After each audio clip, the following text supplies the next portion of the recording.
Bonjour à tous, c'est Karaï. Aujourd'hui, je vais vous faire un petit tutoriel sur la synthèse de snare. Donc, on va partir d'une sine de base sur FM. Donc, on va activer l'oscillateur F. Voilà, on peut monter, descendre le volume de l'oscillateur comme ceci. Donc, on va prendre une sine. Et puis on va ouvrir un Voxengo. Donc sur le Voxengo, vous allez pouvoir voir les fréquences. Donc il faut savoir qu'une bonne snare, ça se situe entre 200 et 300 Hz. Du coup, il va falloir qu'on target cette range-là de fréquences. Donc sur votre clavier, vous jouez des notes, puis vous voyez quelle note se situe dans cette range.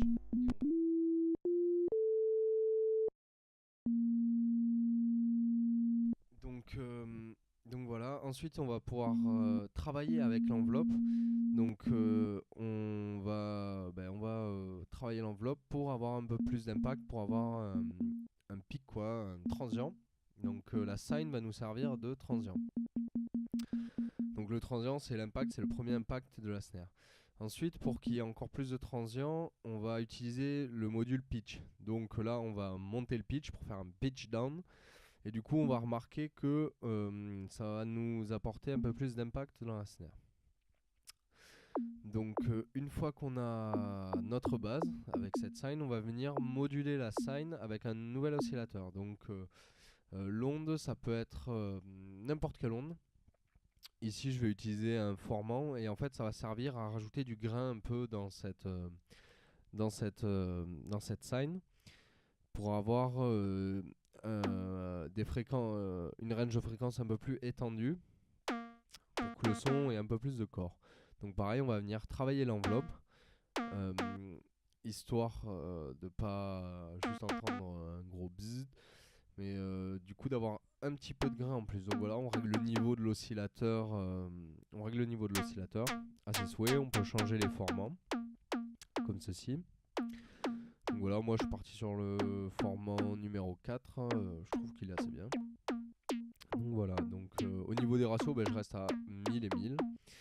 Donc ensuite la dernière partie ça va être le bruit blanc en fait. Donc la sine elle va permettre elle de simuler le coup de baguette du coup sur la peau de la caisse claire. Donc la partie timbre ça va être un oscillateur qui va générer du bruit blanc. Donc voilà, on l'active, on le send après la sign sur le master et après on va venir travailler l'enveloppe et paramétrer le noise et la saturation. Donc le noise il est très important, donc là c'est des réglages. Donc moi je mets un cutoff très haut, donc ça permet d'avoir vraiment un bruit blanc très clair. Et après on vient travailler l'enveloppe justement pour avoir le release qu'on veut. Il faut que ça soit pas, faut pas que ça pète sur le transient, mais juste un petit peu après. Donc voilà, on va venir paramétrer tout ça pour avoir une belle snare de synthèse.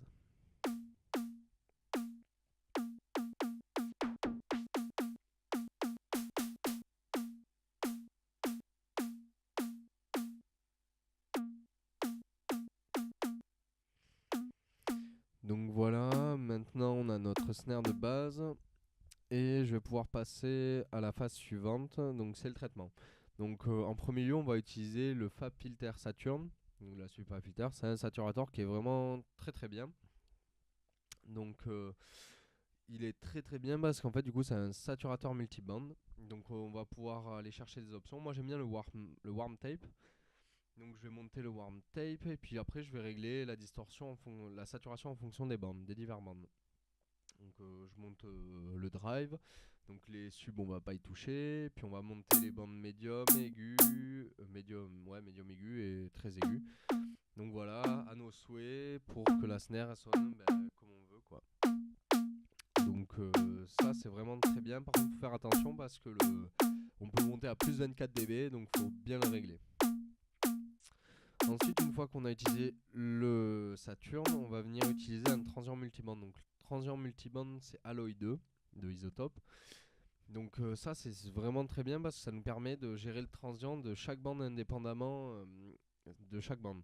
Et du coup, avec les transients normaux, par exemple le transient shaper normal, on va venir travailler juste le sample tout seul. Et donc ça, c'est moins bien parce que du coup là avec Alloy on peut vraiment gérer chaque bande et l'impact de chaque bande. Donc voilà, moi je vais couper les subs et puis je vais venir travailler chaque bande.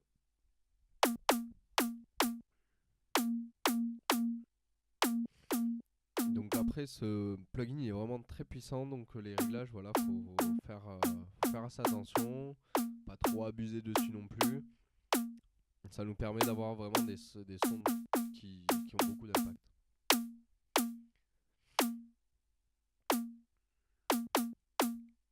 Donc voilà, il est à peu près réglé comme je veux. Tac, ensuite on va passer à l'équalisation. Donc je vais ouvrir un Pop Filter Pro normal, pour Q normal. Et du coup je vais venir booster ou diminuer les fréquences que je veux. Je vais mettre un low pass parce qu'une snare elle a pas besoin de basse quoi. Donc du coup voilà, je règle à ma sauce.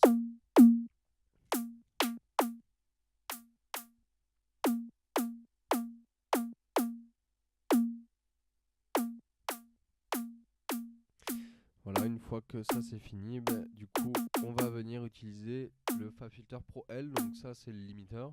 Il va nous permettre d'avoir un son de snare très bien compressé, très bien, comment on dit, ouais, très bien fait. Du coup, le style punchy c'est vraiment important, avec pas de low cut, un petit peu d'attaque, un petit peu de release, le transient à fond, le release à fond. Du coup, ça nous permet voilà, d'avoir le son de snare qui tape vraiment jusqu'à 0 dB. Donc on peut le pousser très fort, ça sature le son, ça distord un peu le son. Ça donne aussi un peu de corps au son. Donc moi je reste à peu près vers plus 10 dB en général. Ça me va très bien. Donc voilà, ça permet d'avoir une snare très bien processée et de pouvoir ensuite la réutiliser, la reprocess derrière. Donc voilà, après cette partie, on va enregistrer, on va geler notre piste et puis on va la record. On va l'écraser.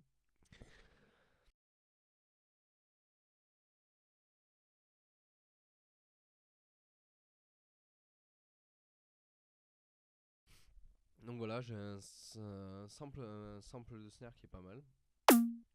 Donc j'en ai fait plusieurs. Donc j'avais fait une autre snare aussi là. Attendez, je vais vous montrer. Tac. Donc celle-là, je l'ai vraiment boosté dans les transients. Donc plus d'impact, plus de transients, plus de corps. Et l'autre, elle est un peu plus soft. Donc ensuite, la partie suivante, ça va être le resampling. Donc je vais faire un truc très simple avec les pitch envelopes. Donc ici, je vais venir prendre un sampler et je vais mettre mon sample dedans. Je vais mettre mon sample dedans et puis je vais travailler la partie pitch oscillation.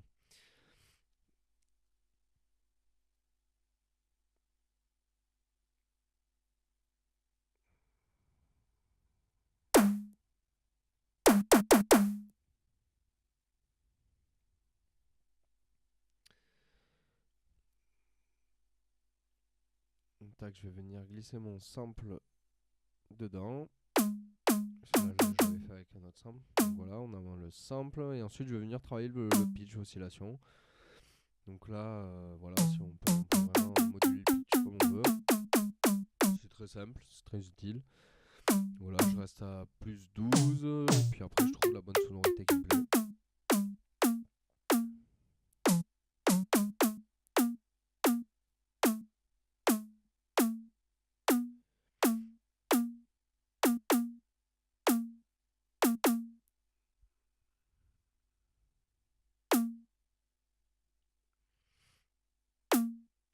Après on peut utiliser une enveloppe, un autre filtre, etc. Pour juste bypasser le bas, bypasser le haut, ou juste un filtre bande passe pour récupérer une partie des fréquences. Donc voilà, bon là j'ai juste utilisé le pitch oscillateur et ensuite je vais venir rééqualiser un peu. Donc là j'avais pété un peu la fréquence sine pour qu'on ait moins ce bruit de sine, et ensuite je viens retravailler les transients avec le isotope Alloy. Donc voilà, les transients c'est bien de bien les travailler tout à l'heure, faut pas trop en abuser et pas trop les pousser à donf, mais après, vaut mieux faire plusieurs petits traitements que des gros traitements d'un coup, ça sera toujours mieux pour le son.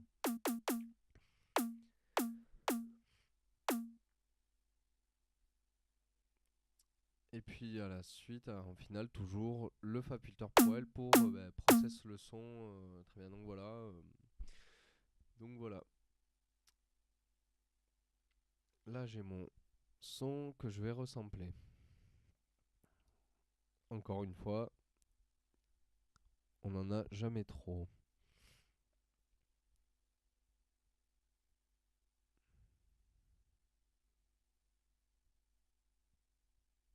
Donc voilà, maintenant j'ai ma snare. Donc là j'ai fait 2 snares qui sonnent différemment, qui sont vraiment pas mal. Et ce qu'on peut faire après, donc pour ajouter un peu plus de, on sent que le son il est quand même bien synthétique. Et du coup pour avoir un son de snare un peu moins synthétique, on peut rajouter un layer dessus en travaillant les fondus, en prenant juste par exemple un bout d'attaque ou un bout de release de la snare, faire un layer et ensuite reprocess le son en une snare. Et du coup ça nous permet d'avoir une snare qui sonne un peu moins synthétique. Donc ce qui est bien, c'est de garder vraiment les attaques de la snare synthétique, de layer avec le grain d'une autre snare. On peut faire des tests et franchement c'est vraiment pas mal. Faut jouer avec les fondus, c'est très important, c'est très facile à faire. Il suffit de cliquer sur la piste, de marquer afficher les fondus et après donc comme ça on peut travailler les samples comme on veut.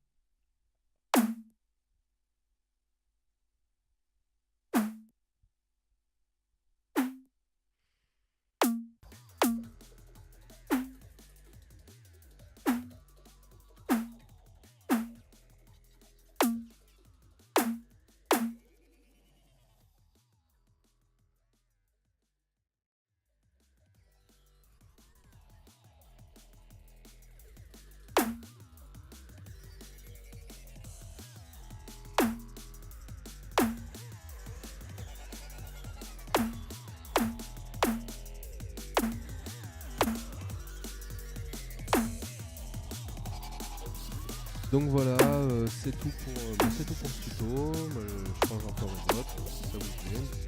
Donc voilà.